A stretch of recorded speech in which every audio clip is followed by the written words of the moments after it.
entire nation hunting you down. The grand prize, $1 billion. Win this game. Change your family's life forever. Hunt him down! People will sell you out in a heartbeat. What is happening? Welcome to the Running Man. I'm back. I'm really back. Why am I here? I'm not dead, right? Disruption on this campus will not be tolerated.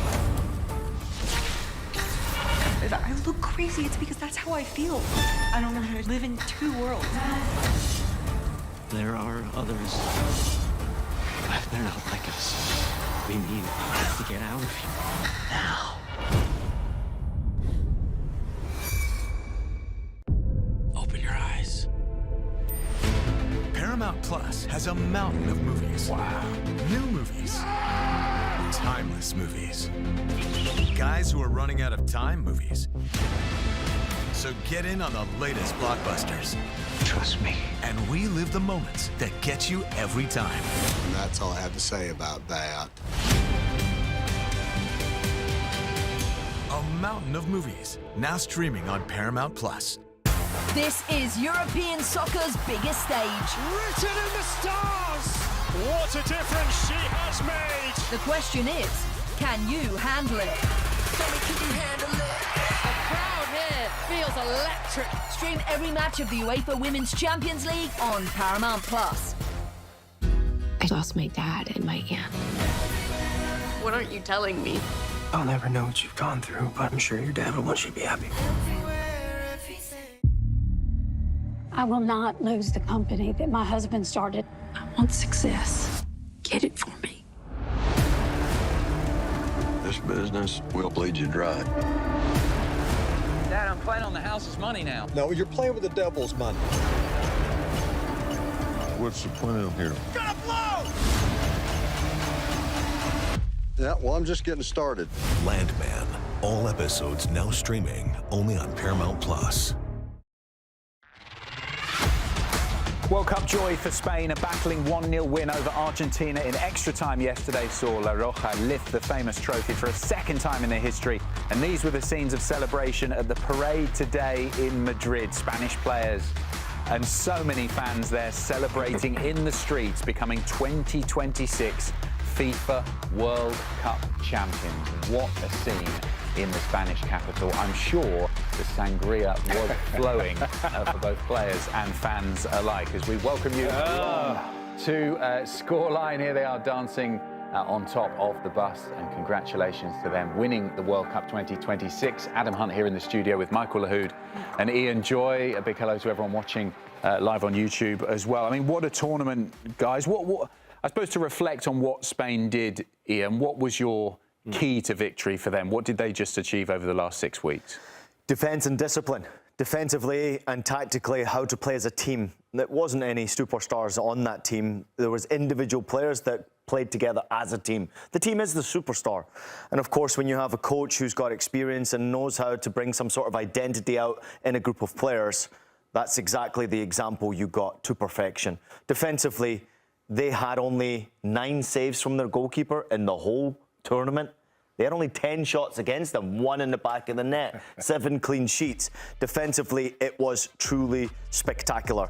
Being a defender, I love the art of defending, and I just didn't see any other nation perform like that. They also went offensively. It wasn't just sit back and play defensive football. You had 2 fullbacks who had a truly inspiring World Cup getting forward, Porro getting his goals. Yeah. I mean, it was just sensational to watch, and the identity of Spanish football bleeds through from the youth ranks all the way through to what we witnessed with the full national team winning that FIFA World Cup. And of course, it's in the women's game as well. It's truly spectacular to watch that. And listen, I'm still getting the messages now.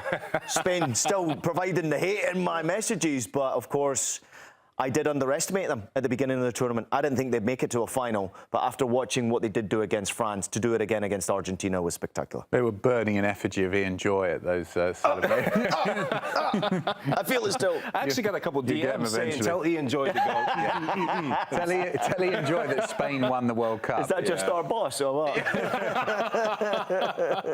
For me, Lahoud, it felt like they were a team that came to this tournament with a clear plan. They've obviously got the identity that Ian mentioned that runs through from the youth ranks, very young age, all the way through to the national team. But they came to this tournament with a plan, a squad that could build upon that idea, that tactical plan, and really in most games it worked very comfortably. Yeah, look, there is one star on this Spanish national team, and it's not any player, it's their coach, Luis de la Fuente. He is an icon right now in Spanish football, and he's just one of those managers who use the word identity.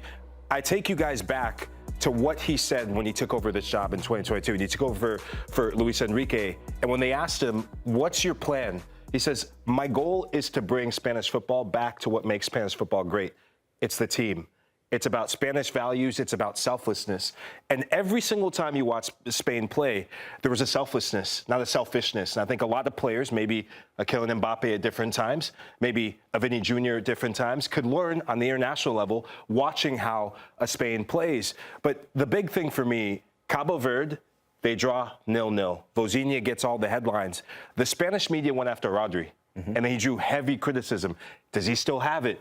Does he still have that aggression about him? Can he still play? Is the injury going to be too much? And De La Fuente said, calma, everyone chill out, relax. We are who we are. We're going to remain true to who we are. We have a plan. We have an identity. And from there, it was this building crescendo. Yeah. And there's so many similarities, maybe not the names, but you saw the 2010 World Cup. I still think the 2010 team is better than this team because you have some of the greatest players you've ever seen. But there was this building crescendo after a disappointing result in the first match, the opening match against Switzerland in 2010. They just kept getting better and better and better. And it was another midfielder, maybe not a defensive midfielder, but it was Xavi Hernandez in the semifinal of the World Cup. And Xavi Hernandez and Andres Iniesta, Cesc Fabregas as well. In the final of the World Cup, there was the stars of Spain and just another domineering tournament for La Roja.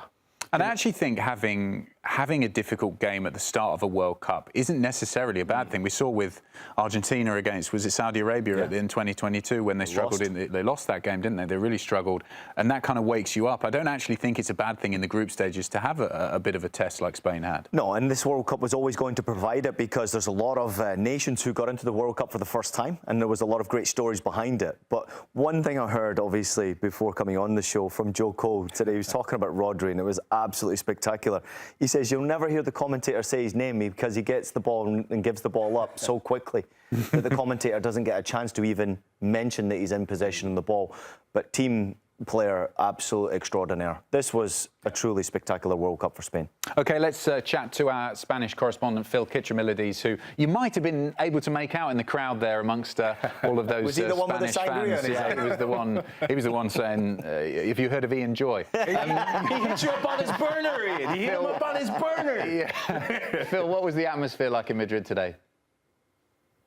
It was jubilant. It was just euphoric. People were really, really happy that Spain had won the World Cup and happy at the way that they'd won it as well. They were really proud, I think, of the performance in the final. And we saw that, I think, reflected in there were one or two chants against Argentina because they weren't necessarily happy with how they conducted themselves during and after the game. But yeah, it's just been a really special and historic day here in the Spanish capital. I think people came out and they realized, I mean, they're talking, by the way, of 2 million people. That's the figure now. It's up to 2 million people out on the streets, and people realize that this is historic. It's only ever happened once before. It might never happen again in our lifetimes. Let's come out, let's enjoy it, and let's remember it. And what I really, really enjoyed seeing today was all different kinds of Spaniards out on the streets, feeling happy and feeling comfortable expressing their love for this nation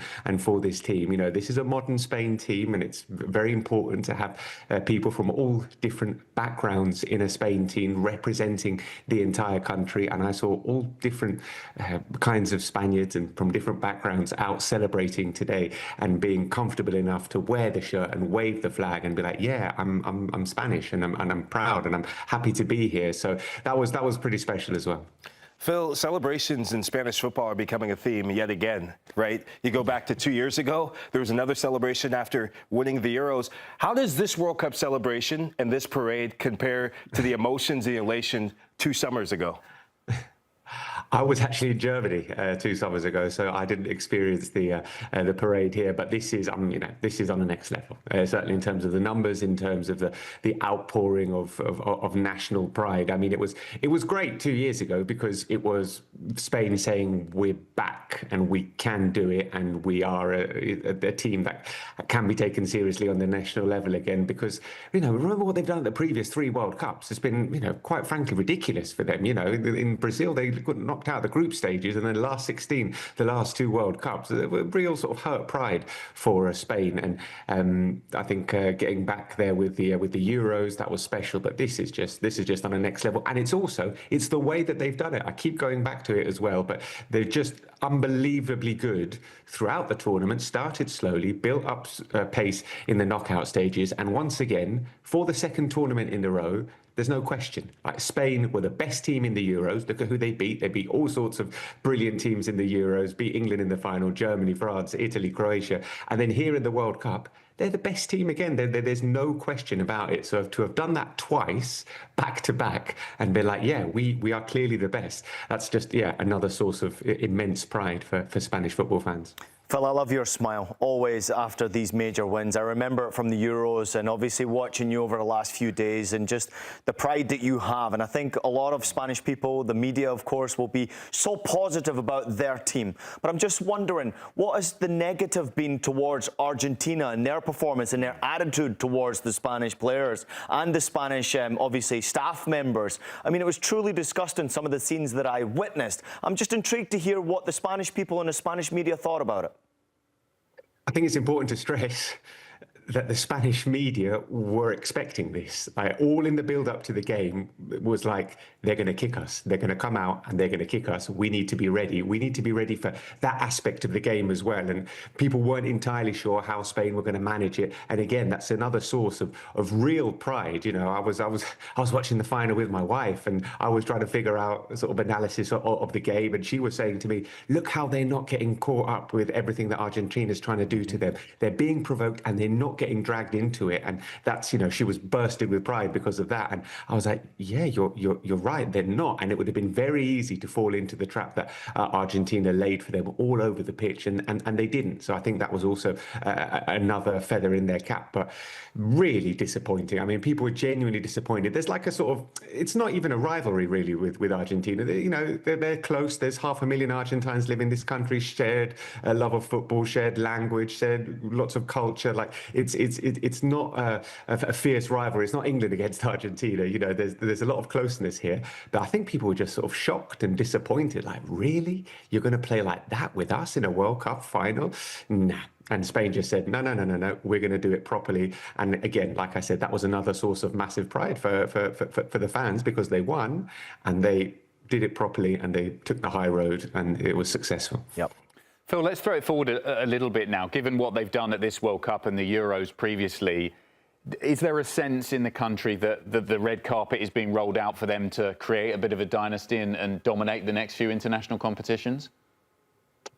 Yes, absolutely it is. Of course, think back to the legendary team that won the hat-trick of major competitions, 2008, 2010 and 2012. This team is set up to do that because of the staff, because of the players, because of the identity, and because of their ages as well. Look at this team. It's a young team. Like, they're still all going to be around, perhaps at the peak of their powers in 2 years' time. And there's absolutely no reason why they can't go out and win the Euros, and then they'll be looking at the World Cup again in 4 years' time on home soil as another terrific opportunity to claim this the biggest prize in world football. So there is definitely a feeling of, this is something special. Like, we've got a special group of players here, and this is reinforced once again. And I go back to the point I made earlier: the fact that they have dominated the last two tournaments. Not like, we got lucky, or the ref there, we could have said that, or if they'd played this team, what would have happened?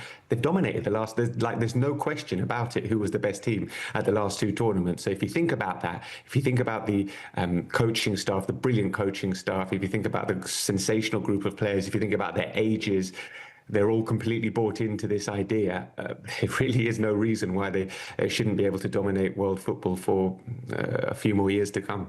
Yep. OK, great insight as always, Phil. Thanks so much for joining us. Fantastic, Phil, by the way. All over the World Cup, mate. Absolutely brilliant. Felicitaciones, my friend. You've earned at least a day off. At least a day off. Get yourself to Mallorca, mate. Good times. Say hello to Shrevesy when you do.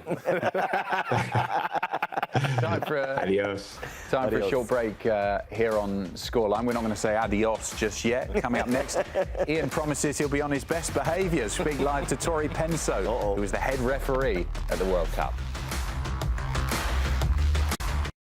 At the start of every year, I find myself wondering again, constantly questioning life's mysteries. Could I make it in the UFC octagon? When Jeff Probst asks survivors, ready? Do they ever want to say no? Has Dexter ever considered meditation? Will Beth and Rip make it last on the new series Dutton Ranch? If not, Rip, call me.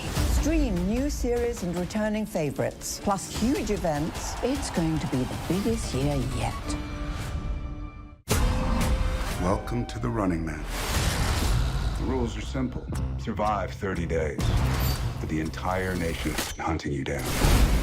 The grand prize, $1 billion. Win this game. Change your family's life forever. Hunt him down! People will sell you out in a heartbeat. What is happening? Welcome to the Running Man. I'm back. I'm really back. Why am I here? I'm not dead, right?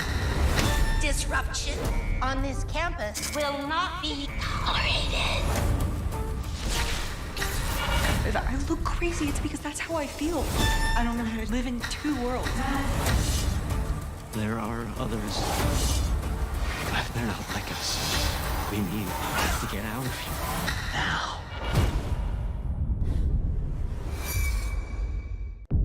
Open your eyes. Paramount Plus has a mountain of movies. Wow. New movies. Timeless movies. Guys who are running out of time movies. So get in on the latest blockbusters. Trust me. And we live the moments that get you every time. And that's all I have to say about that. A mountain of movies, now streaming on Paramount Plus. This is European soccer's biggest stage. Written in the stars! What a difference she has made! The question is, can you handle it? Can you handle it? A crowd here feels electric. Stream every match of the UEFA Women's Champions League on Paramount Plus. I lost my dad and my aunt. What aren't you telling me? I'll never know what you've gone through, but I'm sure your dad will want you to be happy. I will not lose the company that my husband started. I want success. Get it for me. This business will bleed you dry. Dad, I'm playing on the house's money now. No, you're playing with the devil's money.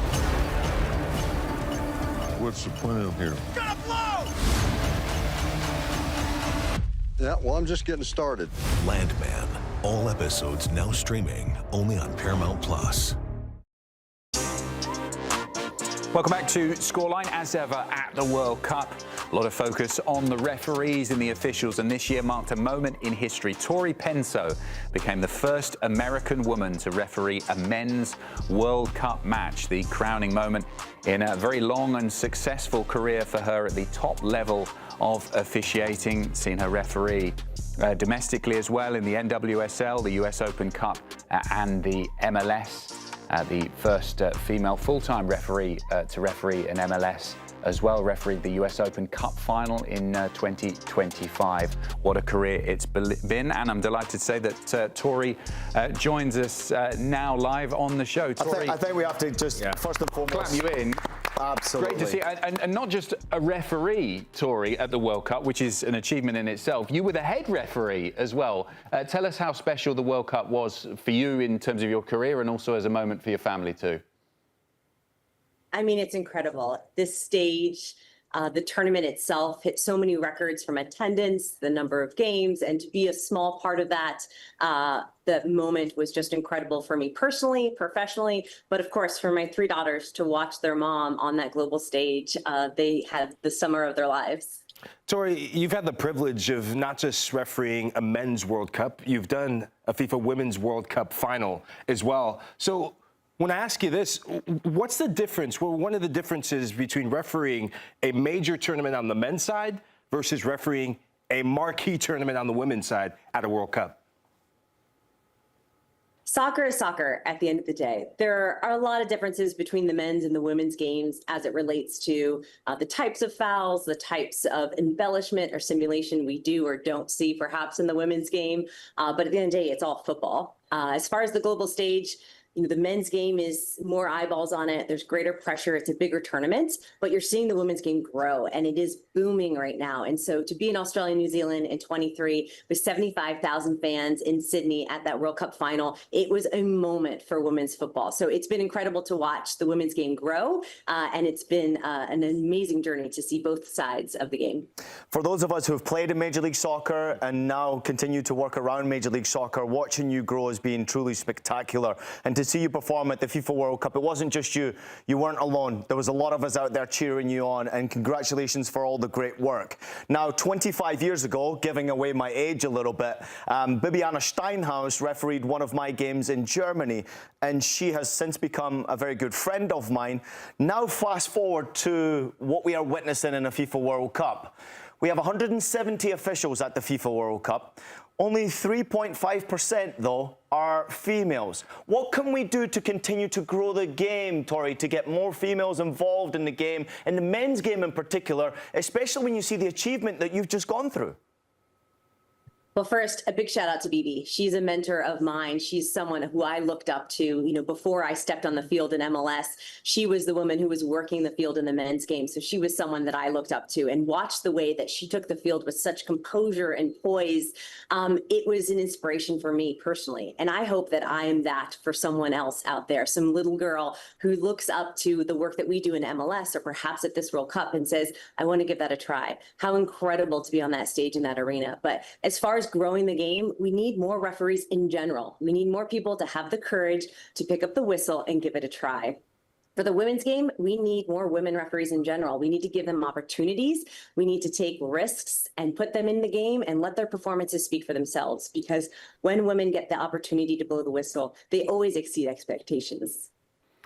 Well said, Tori. On this show, we often talk about the player's perspective or the manager's perspective of these big World Cup games. But can you take us into the referee's perspective? How were you feeling before your first World Cup match? How you felt during the game? Were you nervous? How you prepared for it? Give us an insight into what it was like. We are more than prepared for the moment. It's a 4-year cycle for a referee to get to the World Cup stage. We are observed, we go through tournaments, we have seminars, we have fitness tests, we have to take laws of the game tests. So we are more prepared than the moment, recognizing that it's a high pressure stakes environment, right? These teams have also worked 4 years to get here, and they're representing their countries. And this stage is incredibly important for them. And so many of them are nervous and excited and anxious, and you can feel that energy in the tunnel before we walk out. So we recognize how significant this moment of a World Cup is, not just for us, but for these players. So as match officials, our job is to really make sure that the game is fair, that consistency prevails, that these players have the space to showcase their skills, and it's entertaining for all. So for us, it's better if we're not talked about. Of course, you call it controversy, I call it just the game. There's always going to be decisions that draw discussion.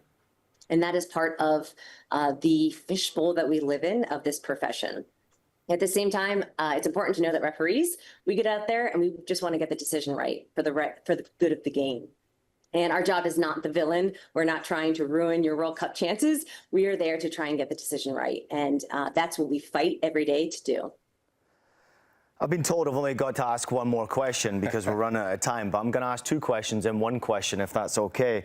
When I watch the equipment now that you are told to wear or you're being asked to wear, not only necessarily around the waist, I see now the camera's been added to the head, which is absolutely spectacular to watch in live play. It actually takes me back out there on the pitch, so it's beautiful to see.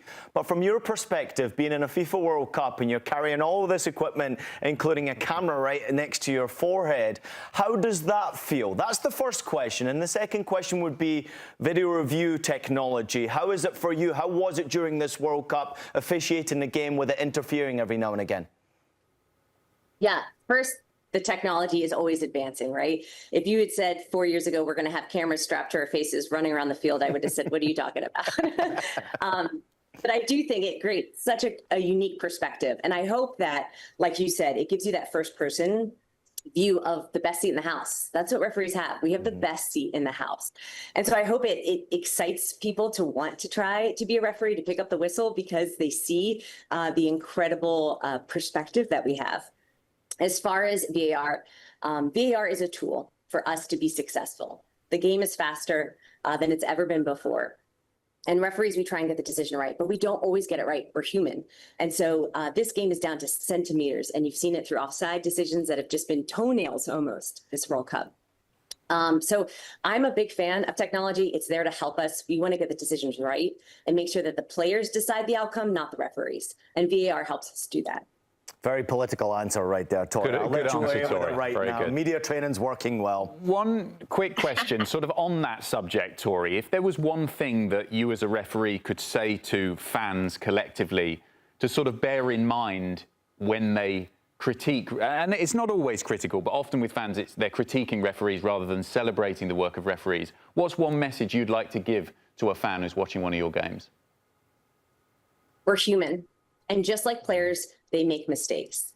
How many players miss passes or penalty kicks or shots on goal? We don't want to get decisions wrong, but we do, and we're human. So the more grace we provide referees, the better for the game. That's a great message. Thanks so much, Tori, for coming on, and congratulations to you and your family. You. Absolute trailblazer. Yeah. So proud of you. Well done. Congratulations. And I'm sure your daughters are looking forward to getting mummy back over the next few weeks. Great stuff. For sure. Thank you guys for all that you do. Take care. Thanks, Tori. Thank you. Great stuff. Time for a short break here on Scoreline. We've got plenty more coming up for you in a couple of minutes. We'll see you there.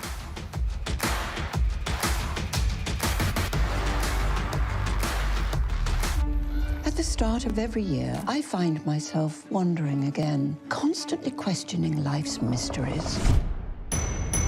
Could I make it in the UFC octagon?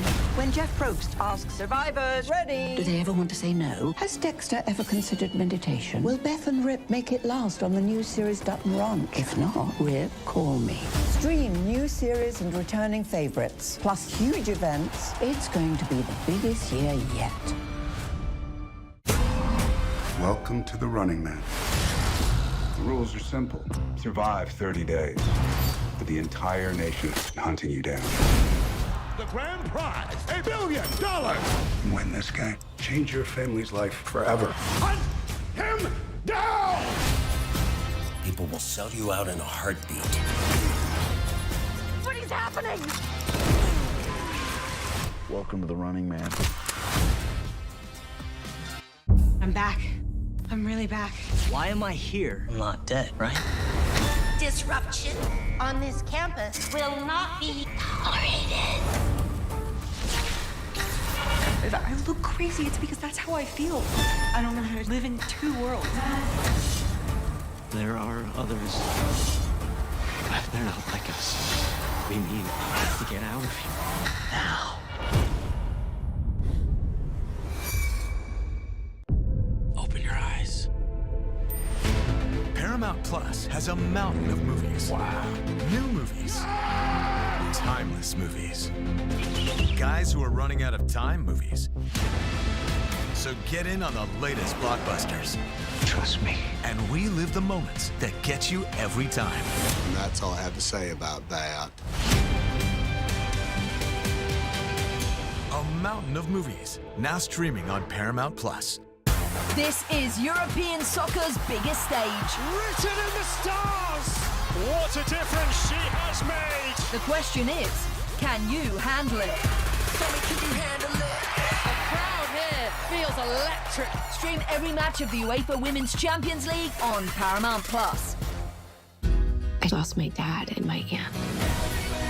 What aren't you telling me? I'll never know what you've gone through, but I'm sure your dad will want you to be happy. I will not lose the company that my husband started. I want success. Get it for me. This business will bleed you dry. Dad, I'm playing on the house's money now. No, you're playing with the devil's money. What's the plan here? Gotta blow! Yeah, well, I'm just getting started. Landman. All episodes now streaming only on Paramount+. Welcome back to Scoreline. What a World Cup it was for Spain, lifting the trophy. And as you'd expect, they dominated the awards that were handed out. Rodri winning the Golden Ball. It was Kylian Mbappe who got the Golden Boot in the end, managing to hold off Lionel Messi, who was chasing him for that Golden Boot. Unai Simon, the Spain goalkeeper, winning the Golden Glove. The best young player went to Barcelona's Pau Kubasi. And the FIFA Fair Play Award, which is a very important award, as we know, went to the Netherlands. Not important for Ian Joy, but important for the rest of us. What is your abiding memory from this World Cup? When you think back to World Cup 2026, maybe in 10 years, what do you think will first thing to comes to your mind, Michael? Yeah, it's going to be the African teams getting an opportunity, and the African teams making a statement, getting out of the group stages. 90%, I think, was the number. Only team that didn't get out was Tunisia. And because the World Cup is going to be in 3 different countries, back on the African continent in Morocco, we'll see if the final is going to be in Morocco, maybe not in Spain. So I think it was a great advert for how far African football has come. But also, as we saw, it still has ways to go to close the gap with the rest of Europe and South America. To me, it was actually not on the field, Adam. It was what happened off the field. People coming together, different cultures, different communities, just coming together and acting as human beings. And actually what you learn from a lot of the things that happened in and around these cities and in and around the stadiums was that humans like each other, right? We're fed this narrative that, you know, the United States is the enemy and hate the United States. But actually what I witnessed was a lot of people coming over to the United States in particular and enjoying meeting American people and eating American food and listening to American music and actually realizing that we're not a bad bunch of people. We are actually kind, as you found out since you've been here as well. You're welcome, by the way. But I just love that the perspective the beautiful game gives people. It gives you the opportunity. That's what the World Cup's all about. It's not about anything else. You get your winner and you get the games and the goals and all the celebrations. It's fabulous, the spectacle. But at the end of the day, it's about human beings all coming together. And some of those fans came over here and drank certain cities dry, didn't they? So they managed to stock up since then. So we thought we'd play, looking back at the World Cup, we thought we'd play a little game looking forward to the next World Cup. One thing you would change from this World Cup or get rid of, one team you'd like to see back at the 2030 World Cup, and one team that might win it for the first time in 2030. So, Ian, you can go first. Well, first thing I'd like to see obviously change would be video review. Now, the reason why I want this is I want referees to take the power back. What we're witnessing right now is a computer making a lot of decisions and, of course, humans behind the scenes actually making those decisions. I don't want to see referees lose their power. Video review intervened far too many times for me, so at some point I'd like to see the challenge flag being thrown. So that's my, I'm not just telling you I've got a problem, I'm giving you a solution here. Challenge flags that was used in the FIFA Under-20 World Cup. 2 challenges per coach per game. If you win it, you keep your challenge. If you lose it, you lose a challenge. I think that would speed up the game. I don't want a video review to be stopping it as much as we have witnessed during this World Cup. I don't want to see that. And of course, when we go forward, I want to see China. They competed in the 2002 World Cup, but this is an important one to recognize. There's 1.45 billion people in China. Now, I want them to, at some point, show that they've got quality inside their country. country to compete at a FIFA World Cup. If it's an extended version, you've got better possibility of doing that. But they've made an absolute mess, China, of their strategy. They've not got it right. Now, I'm just going to toot my own horn here. I'm learning now how to understand how to run and organize an association. What China are doing is terribly wrong. It needs to be much more professional, much more strategically planned from the youth level all the way through to the full national team, male and female, giving everybody an opportunity to go play the beautiful game and play it in a tactical way that makes you competitive. It's not about money. It's not about stealing money. It's about giving opportunity. If you need my number, contact us at CBS Sports Golazo Network. I'll build the whole thing for you, and you can run it. And then, of course, my first-time winner when it comes to the World Cup. I've just got a feeling we're going to see an African champion very, very soon. And why would it not be for Morocco? I wax lyrical on them all the time. They're one of my favourite teams. I know they lost pretty badly, but at the same time, they entertained me. They have so many talented players. They do have an identity. I just think they need a bit of experience at the highest level. The AFCON disappointment, success, whatever it is, I don't even know what it is at the moment in time. And then obviously the disappointment at the FIFA World Cup. They're getting closer and closer and closer to success. Now, of course, there is a big possibility that Casablanca might have the final in 2030. I'd love it to be Morocco in that final. So why not? African champion, I'm all for it. Good stuff. Lahoud, floor is yours. Yeah, look, I'm going to go a different direction because this is the number one thing that really upset me this World Cup. Yes! For as much of a spectacle as it was, this World Cup was not for everyone. It was for the elites only. And of course, if you get a day off at the Golazo Network, which all of us managed to get minus Adam Hunt, I loved going to a World Cup. It made one of my bucket list items, but not enough people get to go to the biggest spectacle on planet Earth because FIFA tried to do price gouging, and then on the back end, it's the resale market, which Ian Joy, they need to put a cap on it. So don't call me, call Ian Joy, because he's gonna be all about the Benjamins after you finish up his courses. So at the next World Cup, please take a note from Qatar or more. Average prices were $220. Please keep it at that or less at a World Cup. Nigeria is the team. Look, Nigerians, you don't like me. I know. I've had my beef with you. I don't like you at times until you make changes. And Eric Schell, he is a good coach. The World Cup needs Africa, and Africa needs Nigeria at the next World Cup. I think Nigeria aren't going to make a mince and make a mistake in the ways they did. They went through at least 3 managers in the last World Cup cycle. There's a bit of arrogance. I know that some Nigerians think that their jollof is the best. Their jollof is not the best, but their football team might be the best again on the African continent. This next African Cup of Nations, Nigeria, I think, are the team that's going to win it all. They might meet Morocco in the final. They're going to be hyped up. Last but not least, you say Morocco, I think there's something cooking with Norway. This Norwegian side, they have a manager and a head coach in Stahl Solbakken who has his imprint and identity on this team. He's coached every single player since 2020. He's developed all of them. And when you look at the ages, Erling Haaland is going to be, 29 years old? He's going to be rolling himself in or maybe rolling himself out of the tournament. But I think this Norwegian side, getting to a quarterfinal, insane. And hopefully that experience is going to be what takes him over the edge. And if Alexander Sorloth, if he's on the team again, when he comes off the bench, because he's not going to start, I think Antonio Nusa definitely going to start in that World Cup. Schelderup definitely going to start. He's going to be, 24, 25.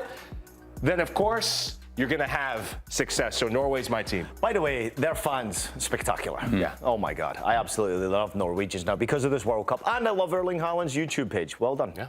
Well said. Right, I get to do mine here. Change for 2026. Hydration break. What are you talking about? I'll take us to break. Hydration breaks, get them out. They are not part of football. It is not a 4-quarter game. We don't need them. And we were having hydration breaks in air-conditioned stadiums. Absolutely ridiculous. It's not part of football. Let's be real, FIFA. It was just about making a load of money from selling commercials. We don't need to see it, and I hope that this is the first and last competition that we see hydration breaks in so they can get going. In terms of who I want to come back, Vazinha, he's going to be 95 years old by the time we get to the next World Cup. He'll have about 950 million Instagram followers, but I hope he's in goal for Cape Verde. I'm not sure he's going to be able to walk by then with the amount of replies. hobbling on like that. Adam. We'll wheel him in. I don't care. I don't care. He's only replying to females. Get him in. I want to see Cape Verde again. They were absolutely fantastic. I mean, there were loads of brilliant stories, but I think they were really the headline story in terms of a minnow getting to play their football on the world stage. An amazing story. Now, before we reveal the last one, I'm going to ask you two a question. If someone robbed a bank 50 years ago and you found out about it today, should they go to jail? Yes. 100%. There's no statute of limitations? No. Okay. What did I do? Not a scoreline. I think there should be a statute of limitations in terms of the World Cup. England, we've never won it before. Stop talking about 1966. 1966 was when dinosaurs roamed the earth. England have never won the World Cup. Forget about it. You're trying to do it for the first time. And 2030, you can do it, boys. It's coming home, please. At the start of every year, I find myself wondering again, constantly questioning life's mysteries. Could I make it in the UFC octagon? When Jeff Probst asks survivors, ready? Do they ever want to say no? Has Dexter ever considered meditation? Will Beth and Rip make it last on the new series Dutton Ranch? If not, Rip, call me. Stream new series and returning favorites, plus huge events. It's going to be the biggest year yet. Welcome to the Running Man. The rules are simple. Survive 30 days, but the entire nation is hunting you down. The grand prize, $1 billion. Win this game. Change your family's life forever. Hunt him down! People will sell you out in a heartbeat. What is happening? Welcome to the Running Man. I'm back. I'm really back. Why am I here? I'm not dead, right? Disruption on this campus will not be tolerated. If I look crazy, it's because that's how I feel. I don't know how to live in two worlds. There are others. But they're not like us. We need to get out of here now. Open your eyes. Paramount Plus has a mountain of movies. Wow. New movies. Timeless movies. Guys who are running out of time movies. So get in on the latest blockbusters. Trust me. And we live the moments that get you every time. And that's all I have to say about that. A mountain of movies, now streaming on Paramount Plus. This is European soccer's biggest stage. Written in the stars! What a difference she has made! The question is, can you handle it? The crowd here feels electric. Stream every match of the UEFA Women's Champions League on Paramount Plus. I lost my dad and my aunt. What aren't you telling me? I'll never know what you've gone through, but I'm sure your dad will want you to be happy. I will not lose the company that my husband started. I want success. Get it for me. This business will bleed you dry. Dad, I'm playing on the house's money now. No, you're playing with the devil's money.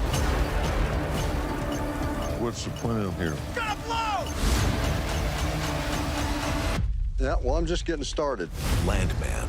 All episodes now streaming only on Paramount Plus. And Yamal is in behind. Yamal! Well, sometimes he just defies description. Into Kane. He always scores. It's a certainty. Harry Kane's first 50-goal club season. Driven in Mbappe! The leading scorer in the Champions League this season. And this time it's in by Lautaro Martinez. You can't keep giving this man chances. Dembele! And here we go again. Ousmane Dembele, so difficult to contain. Welcome back to Scoreline. Guess what? Less than a month to go until the league phase draw for next season's Champions League. Qualifying has already begun, of course. PSG hoping to join Real Madrid as the only club that have won the Champions League 3 times in a row. Don't forget, first games of the league phase on September the 8th. As you can see there, the final is in Madrid on June 5th, and every game, as always, will be live across Does that our mean we've got to keep network. working? A few days off, break. and then we're back. Right, let's get you up to speed with some of the latest news from around Planet Football now, starting with this man, Joao Gomez, who's joined Aston Villa in a permanent transfer from Wolves for around $45 million. Wolves were relegated from the Premier League last season, despite Gomez playing 35 games for them. Gomez had played for Wolves since January 2023 after a move from Flamengo in his homeland. This summer, he was overlooked, though, for Carlo Ancelotti's Brazil World Cup squad. Over to Italy, Nicolo Zaniolo has reportedly agreed a new contract with Udinese and will resume pre-season training from Tuesday. It was a bit of an unusual situation because he'd arrived last summer on deadline day from Galatasaray on loan with an option to buy at the end of the season, but the club had failed to reach an agreement with the striker on his wages, causing him to refuse to attend pre-season training. Now, Belgian manager Rudi Garcia will leave his role after their football association decided against extending his contract. Garcia led Belgium to the quarter-finals of the World Cup, where they were defeated 2-1 by the eventual champion Spain.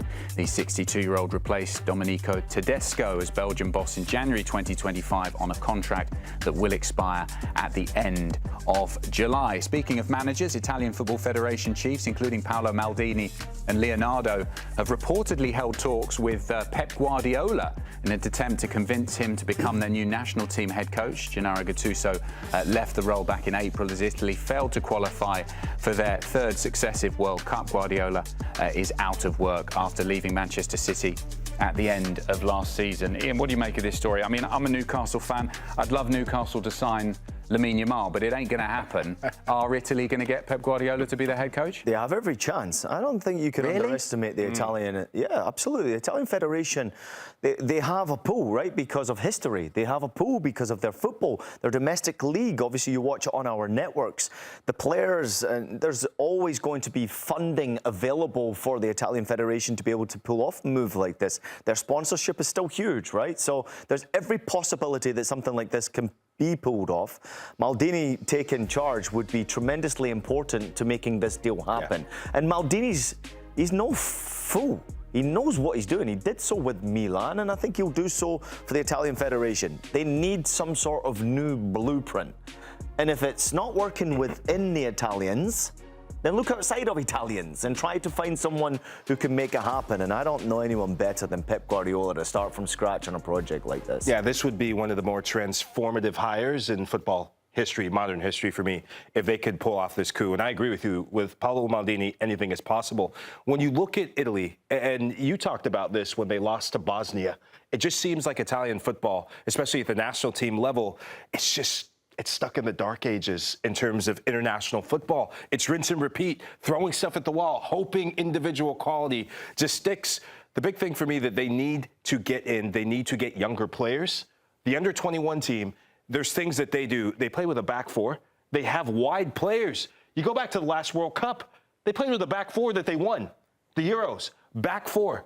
And getting some defensive resilience. We know that Italian defenders, they may not be of the standard of old, but there's still some quality defenders out there. DeMarco is a quality defender on the just the world football level, but just some of the young players. I think of a player like Luca Koleosho, who did well at Burnley, who's done well at the under-21s. Sharon Nadora, who plays for Fiorentina, he had a solid season on the back end. I would love to see some of those players get just the influence that Pep Guardiola's had on young players. We see Phil Foden, how he's transformed him at Man City. I could see something happening with the likes of a Pio Esposito as well. Getting a North Star. Pep would be a new North Star for Italian football. They also have, I think it's the 17s who just recently won the Euros, right? So they do have youngsters coming through that can change and sort of speed up this process. You know, I can only tell you from personal experience, obviously being in Germany during Das Reboot, it takes like a decade for you to actually see proper results from it. Pep Guardiola's got time, and I'm sure he's looking forward to a new project. Why not this? Yeah, we'll have to wait and see on that story over the next few weeks. Now to some Very sad news from England today. One of the country's greatest ever players and charismatic managers, Kevin Keegan, has passed away at the age of 75, according to a statement released by his family. Keegan is still the only Englishman to have won 2 Ballon d'Ors and enjoyed a glittering playing career with Liverpool, Hamburg, Southampton and Newcastle, before later managing Newcastle, Fulham, England and Manchester City as well. Ian, a terribly sad story. Obviously, he had a huge impact, particularly on English football, but also German football. You played in both countries. Can you give us a sense of what King Kev meant to you? Yeah, obviously tremendous human being for what he did do for football, full stop, as a player, as a coach, of a charismatic character. I choose to celebrate life, and my relationship with death is an unusual one. It's happened throughout the course of my life, and I choose to celebrate Kevin Keegan for who he was and what he stood for. A couple of personal notes.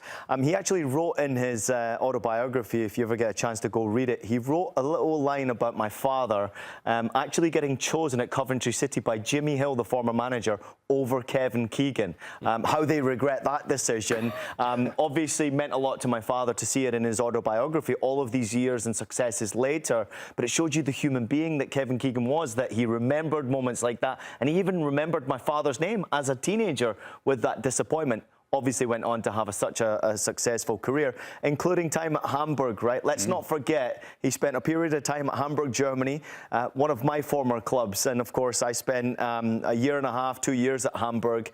I got a chance to meet Kevin Keegan during that time when I was playing for Hamburg, and I got the opportunity to speak to him in German, and he spoke fluent German. Please don't forget how successful he was at Hamburg as well, having European success. He won back-to-back Ballon d'Ors while he was playing for Hamburg.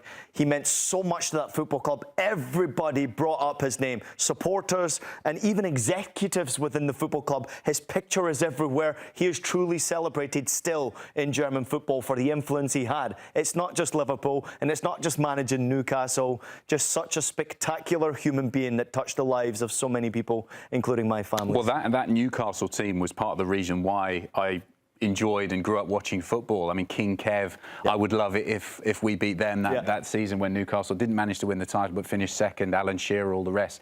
He was an amazing manager, and then before that, and I know a lot of our viewers will be too young to remember him as a player, but this guy was an icon. He was the David Beckham and maybe more of his time. The perm haircut, if you have a look at some of the haircuts from Kevin Keegan's career, was amazing. I actually got a text from a friend who I used to play just five-a-side football with a little bit earlier on, and he said, Adam, I was named after Keegan, apparently. No, seriously, my mum wanted to name me Roger or Robert, but my dad wasn't having any of it. He put his foot down and insisted I was named after the great Kevin Keegan, and I'm sure I wasn't the only one. And I think that speaks to just how much of an icon he was. What a career as both a player and a manager, and our condolences go out to Kevin's family. May he rest in peace.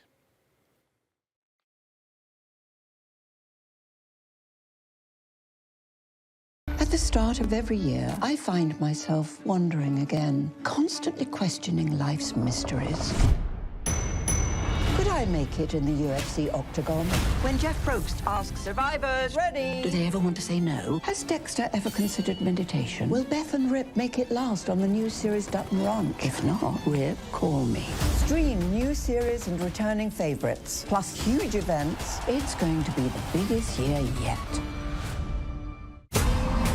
Welcome to the Running Man. The rules are simple. Survive 30 days, but the entire nation is hunting you down. The grand prize, $1 billion! Win this game. Change your family's life forever. Hunt him down!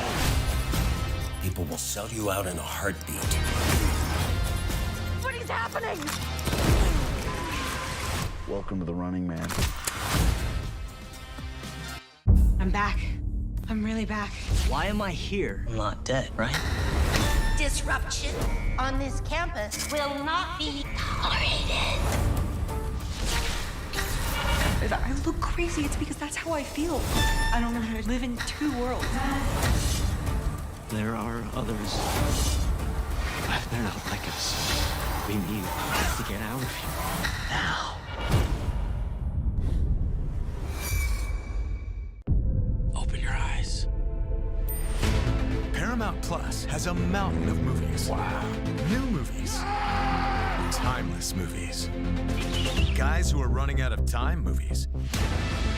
So get in on the latest blockbusters. Trust me. And relive the moments that get you every time. And that's all I have to say about that. A mountain of movies, now streaming on Paramount+. This is European soccer's biggest stage. Written in the stars! What a difference she has made! The question is, can you handle it? Can you handle it? The crowd here feels electric. Stream every match of the UEFA Women's Champions League on Paramount+. I lost my dad and my aunt. What aren't you telling me? I'll never know what you've gone through, but I'm sure your dad would want you to be happy.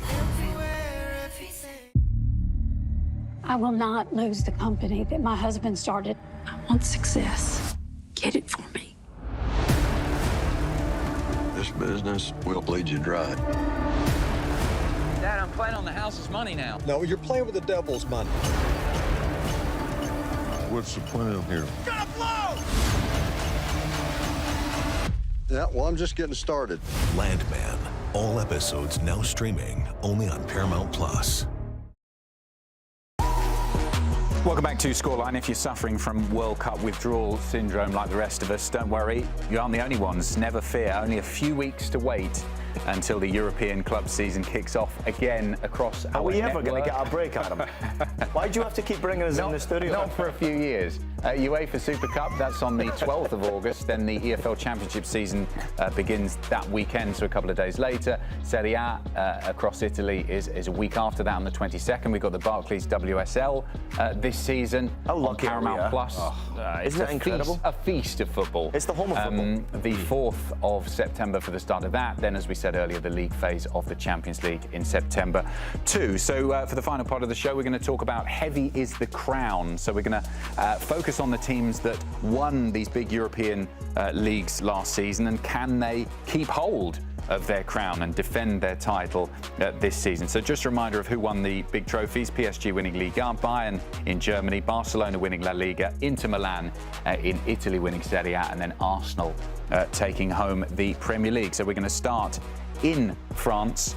Who's going to lift the Ligue 1 title? Anyone other than PSG, Ian?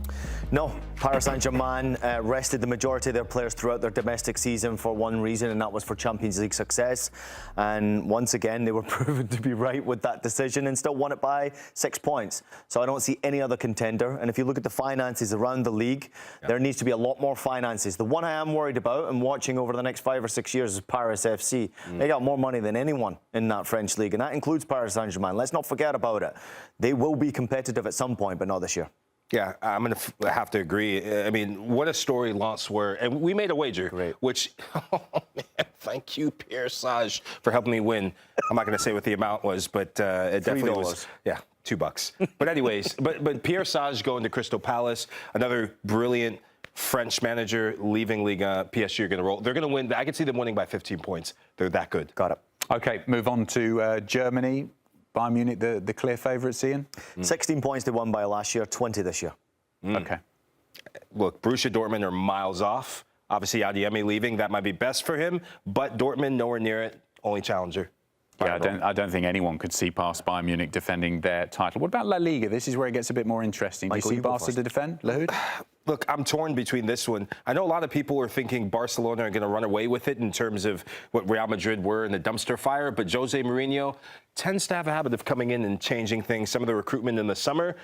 I think Real Madrid are actually going to win La Liga this season because Real Madrid, they will not be done in terms of recruitment. The big thing is, can they get another piece in midfield? We had a debate about this during the World Cup. You said that there's no chance they win a trophy, but I don't think they're done in terms of transfers this summer. Enzo? Yeah, please. Barcelona won it by 8 points last year. Barcelona, my favourites to win it again this year. One thing that would change that is if Rodri goes to Real Madrid. If Rodri decides to leave Manchester City and go to Real Madrid, it's going to be a lot closer, and I think Real Madrid might just pip it because of him. If Jose Mourinho wins La Liga as Real Madrid manager, there are a couple of people at this network who would not be very happy. Serie A, Inter Milan, will they defend their title? Hold on to their crown? Yeah, I think Inter are too good, man. Lauti is going to be highly motivated. Hopefully, he stays healthy because that had a big impact on their season. But it's hard for me not to say Inter because the rest of the league is in kind of disarray. I'm interested to see how Milan bounce back this season, though, with Ruben Amorim. They won by 11 points, Inter, and they weren't at their very best. Great experience for Kivu, experienced squad, a few nice pieces to add there. They should win by another 10. And I'm not exactly thrilled by the movement of other teams around them. I want to see more quality from their competitors because right now Inter are going to run away with it again. OK. The only one you've disagreed on so far is La Liga. What about the Premier League? This is where it's a bit more competitive. Could get naughty. Keep an eye on Manchester City. Ooh, really? City? Look, I think Enzo Fernandez, Enzo Maresca, is a brilliant manager. We've been doing the World Cup, folks. I've had Enzo Fernandez pierced in my brain. That's a red card for you. You know what? I'm going to go on the limb. I think City are going to be back in the saddle. I could see them pipping Arsenal to the title. The injury to William Saliba, that is going to have a massive impact on the Premier League season. If he's out for 5 months, Ian, that's a long time.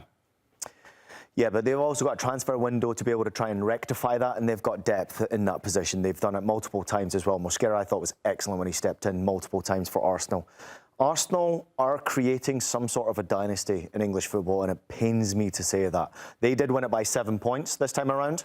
And I've got a feeling that Arsenal win it again. Now, the question is, do they go for Champions League success this time, or do they go for Premier League? Because if they want to do both, they're going to have to start resting players in the Premier League a lot more than they did, obviously, this season, because they played their stars in every single game, and it cost them in the Champions League, and they obviously wanted that Premier League title. Will they have the same enthusiasm for the Prem over Champions League next year? I don't know. So I'm going to disagree with Michael. I'm going to go for Arsenal again. OK, a couple of disagreements there. You'd have to think that other teams are going to improve as well. Chelsea was... Yeah. I think Arsenal will win it, but I think it's going to be way more competitive than what we saw. Xabi Alonso going into Chelsea, for example, those teams are going to be much, much more competitive. Just a reminder there, the key dates coming up across our network, Paramount Plus and Golazo Network, for all of these competitions for us to look forward to. Michael and Ian, it's been fantastic to get to share this World Cup journey with both of you and the rest of the gang. It's been so much fun. Congratulations to Spain for winning it, and we'll see you very soon here on Golazo Network. Bye for now. At the start of every year, I find myself wondering again, constantly questioning life's mysteries. Could I make it in the UFC octagon? When Jeff Probst asks survivors, ready? Do they ever want to say no? Has Dexter ever considered meditation? Will Beth and Rip make it last on the new series Dutton Ranch? If not, Rip, call me. Stream new series and returning favorites, plus huge events. It's going to be the biggest year yet. Welcome to the Running Man. The rules are simple. Survive 30 days. But the entire nation is hunting you down. The grand prize.